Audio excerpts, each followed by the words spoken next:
Well, hello everybody. It is June 1st and time to try the Swiss Emmentaler type cheese. I have to look back at my video when I made it to see what it weighed. Right now it weighs just a bit over 3 pounds, that's 1.4 kilograms. And if you remember, this has got that artificial wax. It's a plastic of some sort, I guess, that I painted on it rather than waxing it or shrink wrapping it. And it has changed shape again while it was undergoing its 3 months age. It began life in the same mold that this Gouda was made in, and it started out being shaped like that. It did a lot of its changing when it was before I waxed it, what I'm trying to say. I guess it's several weeks of it growing its eyes and whatever before you can wax it. And then even after I waxed it, it changed again. So whether there are holes in there, I don't know. We'll find out in just a few minutes, I guess. I usually cut these things in quarters. And then I can shrink wrap each quarter. Once you've done that, you can either put it in the cheese fridge for it to age further, or you put it in the regular fridge, and as long as the vacuum doesn't break on the plastic, it can be stored for months. Almost no holes. Once again, just these tiny little ones, and that's what I got the last time. And quite a significant rind out around. Smells very good though. Give it a try here. I guess I pretty well have to give up on getting a Swiss with the nice big holes in it. Take a slice off of this. I'm going to try this in a grilled cheese in a moment.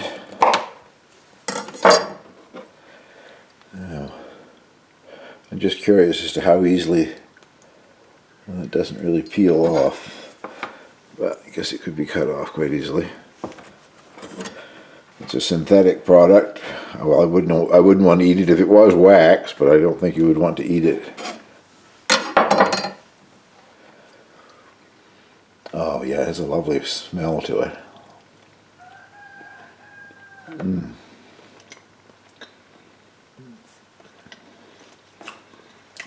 Yeah, once again, there may not be any holes in it, but it is delicious. Talking with my mouth full here, as usual. Definitely has that nutty flavor that Swiss has. Of the cheeses that I've made, we're looking so far at my two favorite. This Gouda is, well, practically ready. I think it's a month older than this. I'm just aging it a little longer, but I've shown the cutting and tasting of those before, so I won't do that. But this has a wonderful traditional Swiss cheese flavor to it. I'm always very pleased with that. I just wish I could get some holes, eyes. Just these tiny, tiny, tiny little ones. Someone, I previously showed one of these, told me of a type of Swiss that it remembered, that this reminded them of. And I can't remember what it is, but there is a Swiss that has very tiny little holes, but nevertheless, that's not what I was supposed to get with this. So let's make a grilled cheese sandwich in a different sort of a manner. I have the cheese all sliced for my grilled cheese, and I'm going to be using my homemade multi-grain sourdough bread. Since I started making sourdough, 2 or 3 months ago now, I don't think I've bought any bread, and my favorite is the multi-grain. I make it with a multi-grain bread flour. If you buy just a multi-grain flour, you get too heavy of a loaf, but in Canada anyway, Robin Hood sells a multi-grain bread flour, and it makes a beautiful loaf. This is half a loaf that you see here. I make a very large loaf. I cut it in half and freeze half of it. And when that's used up, I take out the other half. But this sourdough has been working very well for me. Well, I will put the cheese slices inside of this, and got more cheese than I need, I guess. And butter the outside so that it won't stick to the pan. I knew I got that little piece for something, just fits perfectly. And I'll meet you out by the rocket stove. I had to start off with this sort of wide angle view just to show you where I have set up the rocket stove. But I wanted to brag about my pumpkin sweet apple tree in the background. Now, last year that had very few blossoms. This year, I don't know where you'd put an extra blossom on the thing. It's a thing that does that every other year anyway, but last year and all the years I've had it was the least I'd ever seen. So I'll move you in closer now and show you the rocket stove. I'm not sure when I used this the last time. Angel is out here with me and I've just been thinking about it. I'm sure it's the first time Angel's seen it, and I've had her for almost 2 years. It'll be 2 years later on this month. Today's the first day of June. This particular model is made by StoveTech, and if you go to stovetech.net, stovetec.net, I'm sure they probably still have them for sale. But if you find one that looks like this anywhere and it's a better price and you want to buy it, or you're interested in getting one, buy it. They're all made by the same company in China, just different names stuck on them. And this is the model that different NGOs and charities give away in the third world, in places where they're trying to save the rainforest or whatever. Takes very little fuel and gives an excellent amount of heat. So without further ado, let's light this thing. I've just got some rotten branch off of an old spruce tree and one that had fallen off a pine tree for wood. You can use anything. And what's sitting in it there now to get it started is one of last year's corn stalks. Nice and dry, so I thought it would burn well.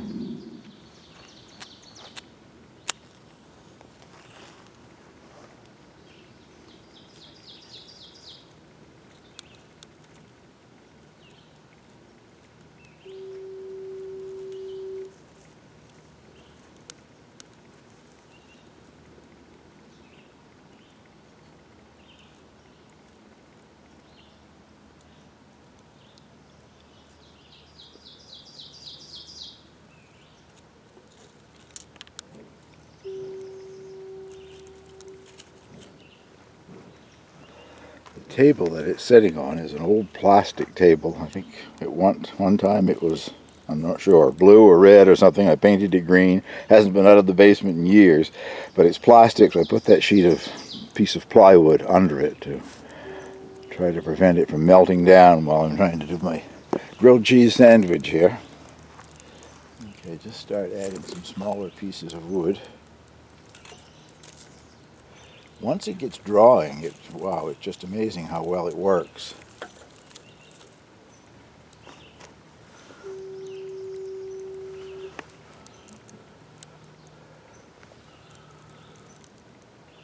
Except I may have to get something else to start it with. I guess the corn stalks isn't such a great idea. Well, I'll try one more match with it anyway. I'm still going with the corn stalks. I did one more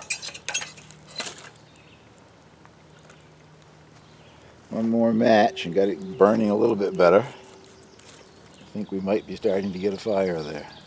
I would never have made a very good Boy Scout.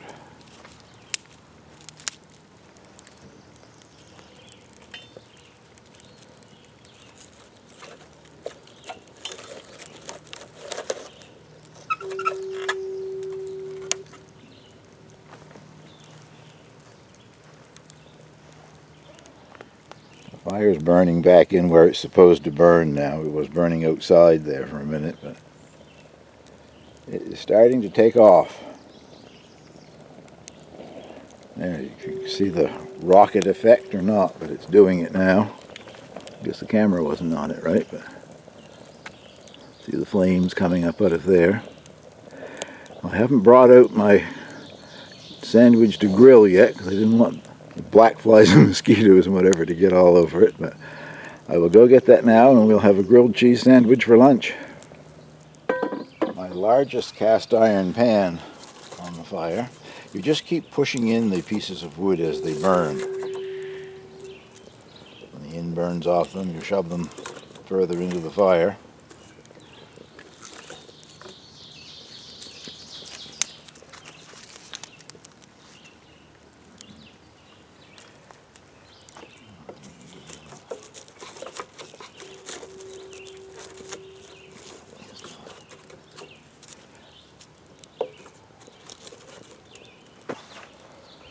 Well, I think that is probably,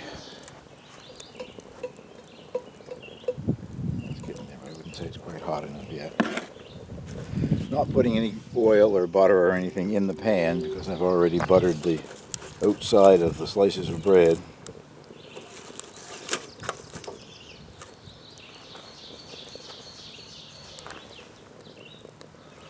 You can see in under that or not. Yeah, see the flames in under the pan. I'm going to say it's hot enough to put my sandwich in.